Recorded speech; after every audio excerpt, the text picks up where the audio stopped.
On a recent visit to the Sila Vista Library bookstore, my wife, Maria, picked up a set of Ogden Nash's poems. Having acquired this treasure, we decided to spend some time daily reading to each other from these books. Nash's poems, many of which poke fun at human frailties without harshness or pessimism, are a wonderful palliative for the anxieties of our modern age, and we quickly became addicted to their charm.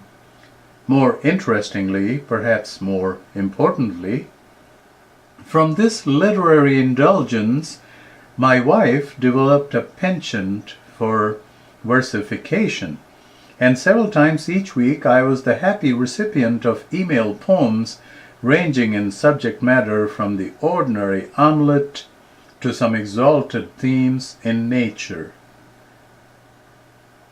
What draws us to books and to reading, and what compels us to write? The answers to these questions are of paramount importance to teachers who seem perennially engaged in a struggle to advance and accelerate childhood literacy. Before one formulates theories or courses of action, it is important to bear in mind that reading and writing are complementary activities, and that both thrive in settings where the mind freely indulges its passions and pleasures.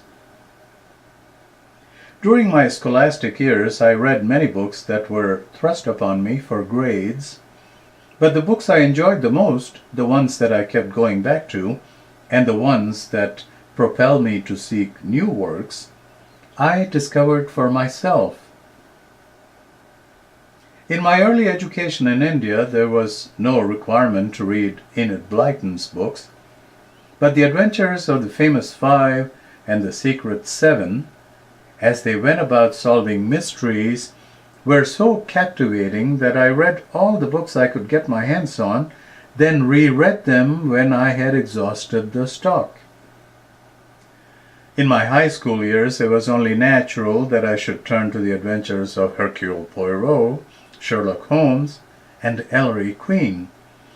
On a lighter and comedic level, the antics of the rotund and bumbling Billy Bunter at Greyfriars School, as set forth by author Frank Richards, regaled me until high school, when I discovered P.G. Wodehouse.